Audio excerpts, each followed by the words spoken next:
high school was really hard for me. Teenagers were really hard for me. I had all these friends who would rebel against their parents, right, or their family, because they looked like them, and how dare that be? And so the way they'd kind of rebel is to be the opposite of that. And I was jealous of that, because here I had these parents, this family that looked nothing like me to begin with. So I didn't know who I was, or even have some solid grounding which to rebel against. So I remember that I tried on things for sizes. I always felt like I was kind of on probationary status with this family, although they were lovely. It was my issue. I was trying very hard to figure out who I was, and there was nothing around me that was similar in order to figure that out. Nothing that was like me, no mirror of sorts. So I stressed out. I was a kid who I tried on lots of identities, maybe lots of faces and masks and sizes, and I remember with this temporary status that I felt, this probationary status that I felt in this world that I inhabited, I was a people pleaser. So whatever you needed, I would give you, and so I do this differently with all these people, and it got to me.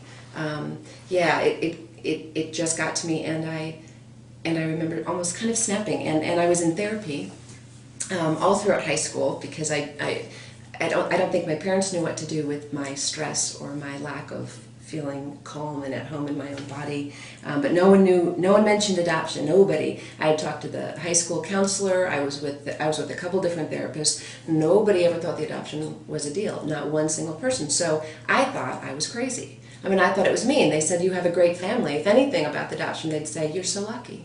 You're so lucky. You should be happy. What's your problem? Look what you're putting your parents through. That was the other thing that was pretty big, is I was abusing my parents for some reason. So the long and the short of that is my therapist ended up putting me on Xanax in high school. And I remember I didn't trust people. That was another piece of this. So she had put me on these pills, and I remember thinking, well, I'm starting to feel a little bit better, but what if they're sugar pills? What if it's a placebo?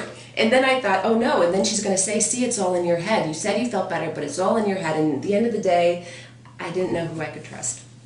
And so I remember taking more pills throughout the day, and not in any sort of dramatic kind of way, but it was sort of feeling out of control and wanting to feel better and just trying. So it was at high school, and I'd go back to my locker, and I'd get a pass to go into the hall, and I'd take a couple, and at that point I'd taken so many that I remember going back into the classroom, and we were watching a movie, and the next thing I remember is I was on the floor, class was done, and he was yelling at me for being so rude as to fall asleep on the floor during a movie. But I didn't know anything.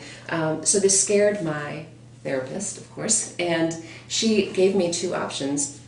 She said, one option is you can go to a Catholic retreat house, which I was in Catholic grade school, and that just didn't seem like it would be helpful at all, and that's not a place I could go.